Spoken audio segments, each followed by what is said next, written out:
Alright, so this is how you change the smart key and rekey to a different key. So you put the original key in, put it up this way, press and hold the reset, take it out, put the new in, and then just like that. So now it's the new key.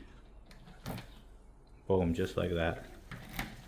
So put the original key in, which is different. So put the original key in,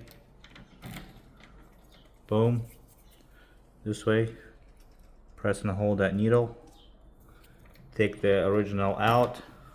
After you press, put the new one in and then twist it all the way. And you should be good to go. Now it's the new key, just like that.